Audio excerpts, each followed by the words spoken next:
6:49, top stories here in your Smart Start. 7 jurors have been seated in the trial of Kelvin Vickers, the Boston man accused of killing RPD officer Anthony Mazurkiewicz. And shooting his partner as well, Sino sang last summer.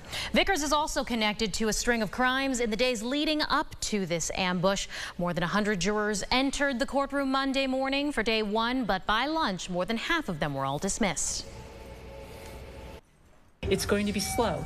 I mean, the most important thing is that we get a fair and impartial jury, and a jury that we can rely on for what we believe will be a 4 to 5 week trial.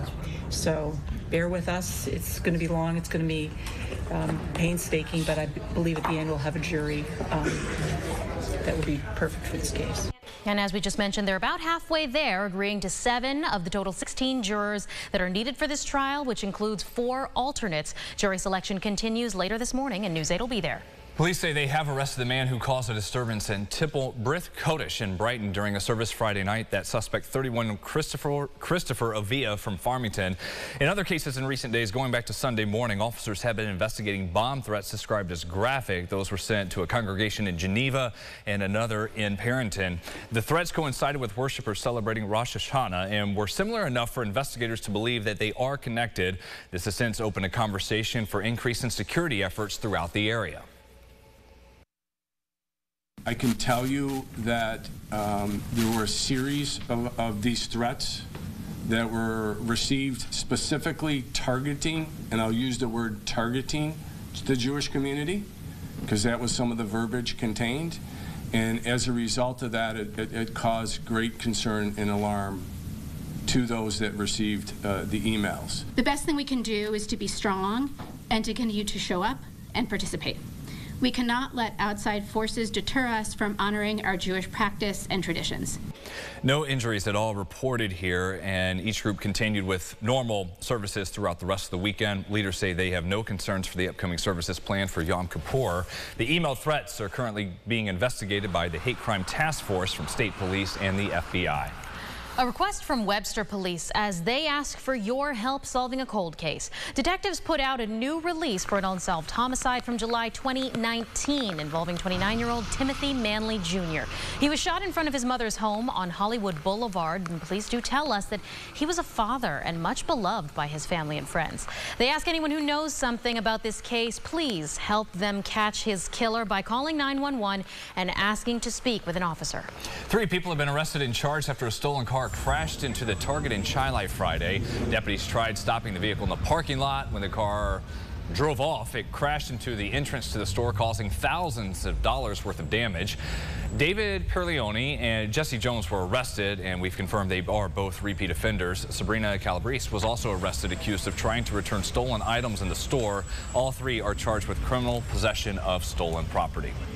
Just days now after the CEO of DocGo resigned, a new investigation has been launched into the company hired to provide care services for the asylum seekers in New York.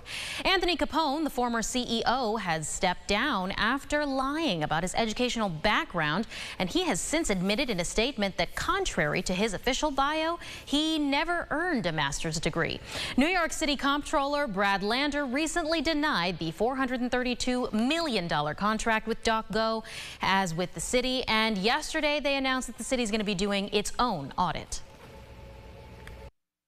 We've articulated and others have articulated real concerns about this contract, about this vendor, and whether they are able to and are providing services at the best possible price with integrity.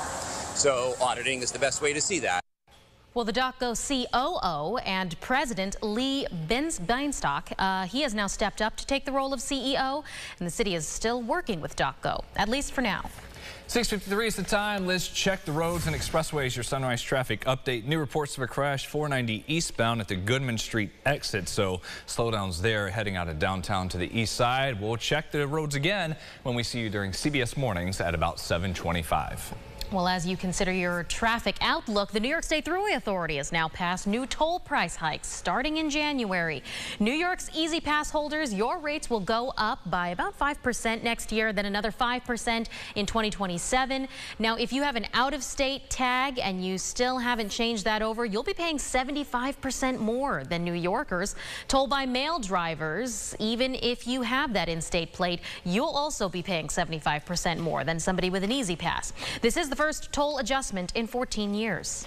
Topgolf, a national chain of driving ranges, they've got them everywhere down south where we're from, is looking to move here to City Gate, that development in Brighton. That business has submitted its letter of intent last week to come on over to our area, and along with those driving ranges they're known for, they're also very well known for hangout spots with TVs, food, drinks, and oh, so much more. Well, according to this letter of intent, it would bring hundreds of permanent jobs and millions in taxable income to Brighton as well as the surrounding community.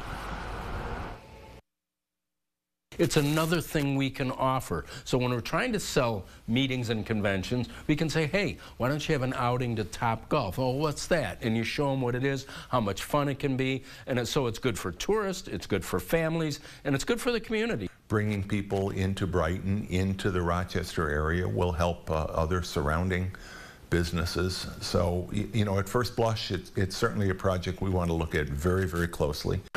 Part of the current deal with the town is involving Topgolf having to pay 100% of town taxes. Now, we mentioned that these are everywhere, the Carolinas, Georgia, Atlanta. Oh, yes.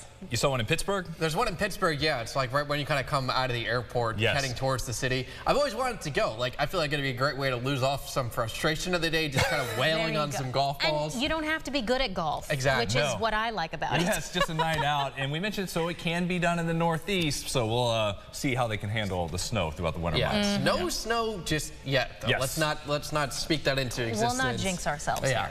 We got some nice weather over the next couple of days, actually getting back into the 70s as we head towards the end of this week. Plenty of sunshine on the way with high pressure taking control. Today will be really the last cool day, so a few cool mornings mixed in here and there. Saturday and Sunday not looking too bad, though. Sunday is our next chance for some rain. We'll keep an eye on that one. All right, well, hopefully we have a little time to dry out until then. Thanks so much for watching News 8 at Sunrise, everyone. Your next update in 30 minutes. CBS Mornings on your way next.